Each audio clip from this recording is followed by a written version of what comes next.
নমস্কার। এই মুহূর্তে সবচেয়ে বড় এবং বিগ ব্রেকিং নিউজ, নতুন মন্ত্রিসভা গঠনের পরই নবান্নে আজ প্রথম বৈঠকের পরই একের পর এক প্রকল্প অর্থাৎ একের পর এক প্রতিশ্রুতি কিন্তু পূরণ করছে বিজেপি সরকার। বিভিন্ন পদে কিন্তু মন্ত্রীরা শপথ নিয়ে নিয়েছেন। তারপরেই মুখ্যমন্ত্রী শুভেন্দু অধিকারী ঘোষণা করে দিলেন আগামী 1 জুন থেকেই কিন্তু অন্নপূর্ণা ভাণ্ডারে 3,000 টাকা করে প্রতিটি মহিলা পেয়ে যাবেন।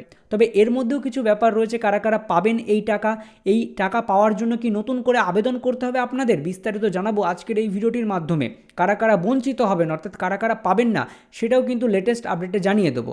এছাড়াও কিন্তু বিভিন্ন রকম প্রকল্পে যে সমস্ত সামাজিক প্রকল্পগুলি রয়েছে সেগুলো কিন্তু কোনোটাই বন্ধ হবে না। যেটা কিন্তু 15 বছর আগে চালু হোক না কেন, 30 বছর আগে চালু হোক না কেন, কোনো প্রকল্পই কিন্তু বন্ধ হবে না, এমনটাই জানিয়ে দিয়েছেন আজ নবান্ন থেকে মুখ্যমন্ত্রী শুভেন্দু অধিকারী মহাশয়। তো আজকের ভিডিওটির মাধ্যমে জানাবো যে আর কি কি প্রকল্প রয়েছে যেগুলো কিন্তু বন্ধ হচ্ছে না, এবং যে অন্নপূর্ণা ভাণ্ডার কিভাবে আপনারা অ্যাকাউন্টে পাবেন, নতুন কি ফর্ম ফিল আপ করতে হবে, কিভাবে আবেদন করবেন এই অন্নপূর্ণা ভাণ্ডারে, বিস্তারিত জানাবো। এবং আপনার অ্যাকাউন্টে অবশ্যই একটা জিনিস থাকতে হবে অর্থাৎ ডিবিটির লিঙ্ক থাকতে হবে, তবেই কিন্তু এই টাকাটি ঢুকবে।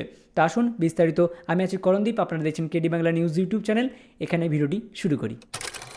তো নবান্নে প্রথম বৈঠকেই মুখ্যমন্ত্রী শুভেন্দু অধিকারী জানিয়ে দিয়েছেন যে সমস্ত প্রকল্প চলছিল রাজ্যে, অর্থাৎ তৃণমূল জামানায় যে সমস্ত প্রকল্প শুরু হয়েছে বা বাম জামানায় এর আগে ছিল, সেই সমস্ত প্রকল্প সেমনভাবেই চলতে থাকবে যেমনটা আগে ভাগেই চলছিল। অর্থাৎ কোনো জনমুখী প্রকল্প হোক, কোনো সামাজিক প্রকল্প হোক, কোনো প্রকল্পই বন্ধ হচ্ছে না, এমনটাই কিন্তু তিনি জানিয়ে দিয়েছেন। সেটা একবার শুনুন। কোনো চালু থাকা সামাজিক প্রকল্প বন্ধ হচ্ছে না। কোন সামাজিক চালু থাকা প্রকল্প, এটা আমরা আমাদের কর্মসূচি প্রচারকালীনও বলেছি। কোন চালু থাকা সামাজিক প্রকল্প সে 30 বছর আগের হতে পারে, 10 বছর আগের হতে পারে, কোনো সামাজিক প্রকল্প আমরা বন্ধ করছি না। তো আপনারা শুনতেই পারলেন যে কোনো কিন্তু জনমুখী প্রকল্প বন্ধ হচ্ছে না। তো এবার আসি যে তারপরে যে লেটেস্ট আপডেটটি উঠে এসেছিল, আমাদের কিন্তু নারী ও শিশু কল্যাণ দপ্তরের যিনি দায়িত্ব নিয়েছেন অগ্নিমিত্রা পাল মহাশয়া, তিনি কিন্তু জানিয়ে দিয়েছেন যে আগামী 1 জুন থেকে মহিলাদের অ্যাকাউন্টে লক্ষ্মীর ভাণ্ডারের যে অ্যাকাউন্ট রয়েছে, অর্থাৎ যে অ্যাকাউন্টে আপনারা টাকা পান সেই অ্যাকাউন্টেই কিন্তু আপনারা অন্নপূর্ণা যোজনা অর্থাৎ অন্নপূর্ণা প্রকল্পের টাকা পেয়ে যাবেন। সেটা কত টাকা পাবেন? 3,000 টাকা। আগে আপনারা 1500 অর্থাৎ 1700 এরকম পেতেন। এবার কিন্তু অন্নপূর্ণা যোজনার মাধ্যমে ডাইরেক্ট বেনিফিশিয়ারির মাধ্যমে অর্থাৎ ডিবিটি লিঙ্কের মাধ্যমে কিন্তু টাকাটি পৌঁছে যাবে আপনার অ্যাকাউন্টে, যেটা কিন্তু মাসিক 3,000 টাকা করে কিন্তু রাজ্যের প্রতিটি মহিলা পাবেন। সবাই পাবেন, যারা যারা লক্ষ্মীর ভাণ্ডার পাচ্ছিলেন সবাই অন্নপূর্ণার ভাণ্ডার পাবেন। সবই ডাইরেক্ট বেনিফিট ট্রান্সফারে হবে, কিন্তু দেবার আগে 1 জুন মাননীয় মুখ্যমন্ত্রী বলেছেন 1 জুন থেকে ব্যাংক অ্যাকাউন্টে ঢুকে যাবে। এবার আসি যে তিনি কিন্তু আরও জানিয়েছেন যে কারা কারা পাবেন না এবং কারা কারা পাবেন। তো তিনি জানিয়েছেন যে যারা লক্ষ্মীর ভাণ্ডার পাচ্ছেন প্রতি মাসে তারাই কিন্তু অন্নপূর্ণা যোজনায় টাকাটা পেয়ে যাবেন, এবং যারা এখনও পাননি অর্থাৎ ফর্ম ফিল আপ করেছিলেন কিন্তু তাদের এখনও টাকা ঢোকেনি, লক্ষ্মীর ভাণ্ডারে নতুন জমা দিয়েছিলেন, তারা কিন্তু নতুন এই অন্নপূর্ণা যোজনা প্রকল্পে আবেদন করতে পারবেন। সেটা 1 জুনের পর থেকে শুরু হবে আবেদন প্রক্রিয়া। কিন্তু যারা ইতিমধ্যে মাসের পর মাস টাকা পেয়ে আসছিলেন লক্ষ্মীর ভাণ্ডারের, তাদের কিন্তু নতুন করে আর কোনো ফর্ম ফিল আপ করতে হবে না। তিনি কিন্তু স্পষ্ট জানিয়ে দিয়েছেন ডাইরেক্ট বেনিফিশিয়ারির মাধ্যমে। অর্থাৎ আপনারা জানেনই যে বিডিও অফিসের কাছে সমস্ত তথ্য রয়েছে, বিভিন্ন দপ্তরের সমস্ত তথ্য রয়েছে, আপনার ব্যাঙ্ক অ্যাকাউন্ট বলুন, আপনার আধার কার্ড, ভোটার কার্ড, যার মাধ্যমে আপনি লক্ষ্মীর ভাণ্ডার পেতেন, সেই অ্যাকাউন্টেই কিন্তু আপনি এবার যে অন্নপূর্ণা যোজনার অন্নপূর্ণা ভাণ্ডার সেটা কিন্তু 3,000 টাকা করে পাবেন। এবার বলি যে কারা কারা পাবেন না। হ্যাঁ, এখানে কিন্তু তিনি জানিয়েছেন যে যাদের এই ভোটার লিস্ট থেকে ভোটার কার্ডের বা ভোটার নাম বাতিল হয়ে গেছে বা ভোটার কার্ড থেকে ভোটার নাম বাদ চলে গেছে, তারা কিন্তু এই অন্নপূর্ণা যোজনা প্রকল্পের টাকা পাবেন না, আপাতত পাবেন না। তিনি কিন্তু এটাও জানিয়েছেন আপাতত পাবেন না। তবে 1 তারিখ থেকে কিন্তু ভেরিফাই শুরু হবে, যাচাইকরণ শুরু হবে যে কাদের কাদের নাম নেই, যারা ট্রাইব্যুনালে আবেদন করেছেন, যারা সিএতে আবেদন করেছেন, যাদের নাম ইতিমধ্যেই ভোটার লিস্ট থেকে বাদ গিয়েছে, তারা তো ভারতীয় নাগরিক নয়। তবে এমনও লোক আছে বা এমনও ব্যক্তি আছেন যারা প্রকৃত ভারতীয়, তাদেরও কিন্তু ভোটার লিস্ট থেকে নাম বাদ গেছে। সেগুলো কিন্তু আবার যাচাইকরণ প্রক্রিয়া শুরু হবে 1 জুন থেকে। তারা কিন্তু এই অন্নপূর্ণা যোজনার টাকা পাবেন না, এমনটাই কিন্তু জানিয়েছেন তিনি। এবং যারা ইতিমধ্যে লক্ষ্মীর ভাণ্ডার পাচ্ছিলেন তারা কিন্তু অবশ্যই অবশ্যই পাবেন, তাদের কোনো চিন্তা নেই। তবে একটা জিনিস করতে হবে, আপনাদের ডিবিটি লিঙ্ক ঠিক আছে কি না সেটা অবশ্যই দেখে নিতে হবে, অর্থাৎ আধার কার্ডের সাথে কোন ব্যাংকের বইটি ডাইরেক্ট লিঙ্ক আছে।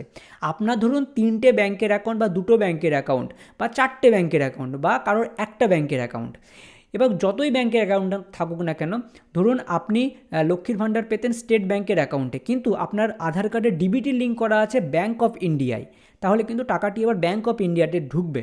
এবার কিভাবে ডিবিটি লিঙ্ক করবেন, কিভাবে ডিবিটি লিঙ্ক আছে কিনা সেটি চেক করবেন, সেটা কিন্তু আমার পরবর্তীতে ভিডিও দেবো, এই ভিডিওটির পরে সেটা দেখবেন, ঠিক আছে। এবার আপনাদের জানিয়ে রাখি যে এই একটা আপডেট, যেটা কিন্তু রাজ্যের কোনো জনমুখী প্রকল্প বন্ধ হবে না, অর্থাৎ যেমনভাবে প্রকল্প চলছিল স্কুল কলেজের যে সমস্ত স্কলারশিপ থেকে শুরু করে সমস্তটাই থাকবে, তবে নামটা কিছুটা পরিবর্তন হবে, কোনো ওয়েবসাইট লিঙ্ক হবে। আর মুখ্যমন্ত্রী শুভেন্দু অধিকারী জানিয়েছেন যে অনলাইনের কিন্তু গুরুত্বপূর্ণ ভূমিকা থাকবে, অর্থাৎ যে আপনারা কাগজপত্র যে পেপারলেস একটা পদ্ধতি তিনি চালু করবেন, বিভিন্ন রকম ওয়েবসাইটের মাধ্যমে কিন্তু আবেদন শুরু হবে। এটা আমি খুব সম্মত করেছি, কারণ আমার একটা নিজস্ব সাইবার ক্যাফের দোকান রয়েছে, সেখানে কিন্তু যদি অনলাইনে আবেদন করি সেই কাজগুলো কিন্তু আগে হয় অফলাইনের তুলনায়, যেটা আমরা যুবসাথীর ক্ষেত্রে দেখেছিলাম। এইবার এরকম কিন্তু প্রকল্প চলতে থাকবে। তারপরে কিন্তু প্রতিশ্রুতি দেওয়া হয়েছিল যে যুব শক্তি নামে একটি যুবকদের থাকবে, সেটাও কিন্তু আস্তে আস্তে ধীরে ধীরে আলোচনা হবে। আগামী সোমবার আর একটা বৈঠক রয়েছে, শুক্রবারেও বৈঠক রয়েছে, একের পর এক কিন্তু তথ্য উঠে আসবে। আর আরেকটা খবর যেটা উঠে আসছে যে মহিলাদের জন্য কিন্তু সরকারি বাসে বিনামূল্যে সফর করতে পারবেন, অর্থাৎ এক জায়গাতে আরেক জায়গায় বিনামূল্যে কিন্তু কোনো যাতায়াতের ভাড়া লাগবে না, এমনটাই কিন্তু জানিয়ে দিয়েছেন। জুন থেকে আয়ুষ্মান ভারত সরকারি বাসে বিনামূল্যে মহিলাদের যাতায়াত করার যে কথা আমরা বলেছিলাম, 3,000 টাকার অন্নপূর্ণার ভান্ডার, এরকম বহু জিনিস আমরা 1 জুন থেকে, এবং সমস্ত হবে ডাইরেক্ট বেনিফিট ট্রান্সফার ডিবিটির মাধ্যমে 1 জুন থেকে ব্যাংক অ্যাকাউন্টে ঢুকে যাবে। কিন্তু তার আগে আমরা একটি অ্যানালিসিস করতে চাই যে যাদের যাদের নাম কাটা গেছে তারা যদি কেউ পায় তাহলে তো তাদের পাওয়ার কথা নয়, যিনি মারা গেছেন তার তো পাওয়ার কথা নয়, যিনি আমাদের দেশের নাগরিক নন তার তো পাওয়ার কথা নয়।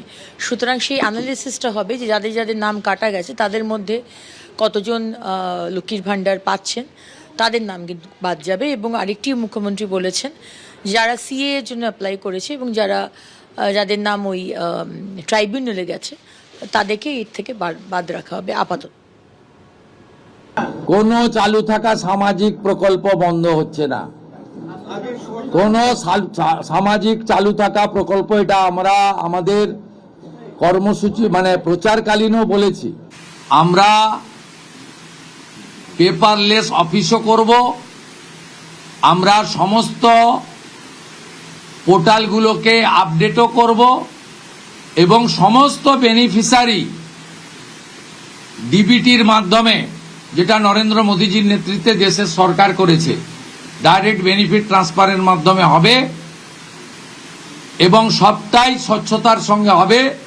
আপনার প্রশ্নের উত্তরে আমি পরিষ্কার বলে দিই, যে স্কিমটার কথা আপনি বলেছেন, আমি শুধু ওই স্কিমটা নয়, চালু থাকা কোনো সামাজিক কল্যাণকর কর্মসূচি বন্ধ এই সরকার করছে না, কিন্তু ট্রান্সপারেন্ট স্বচ্ছতার সঙ্গে সেগুলো হবে। কোনো মৃত ব্যক্তি তিনি কোনো সামাজিক প্রকল্পের সুযোগ পেতে পারেন না, আপনিও বলবেন না পাওয়া উচিত নয়। তো আপনারা বুঝতেই পারলেন যে আপনারা কারা কারা অন্নপূর্ণা যোজনা 3,000 টাকা করে পাবেন। অর্থাৎ আপনার আরেকবার বলে রাখি, আপনার যে লক্ষ্মীর ভাণ্ডার টাকা আপনি পাচ্ছেন সেই অ্যাকাউন্টেই কিন্তু পাবেন, কোনো নতুন করে ফর্ম দেওয়া দরকার নেই, কারণ 1 জুন থেকে টাকা 5 তারিখের মধ্যে টাকা ঢুকে যাবে, এমনটাই জানিয়েছেন নারী ও শিশু কল্যাণ দপ্তরের মন্ত্রী মাননীয়া অগ্নিমিত্রা পাল মহাশয়া। তো আজকের ভিডিওটি এখানেই শেষ করছি, দেখা হচ্ছে পরবর্তী কোনো লেটেস্ট আপডেট নিয়ে। ধন্যবাদ।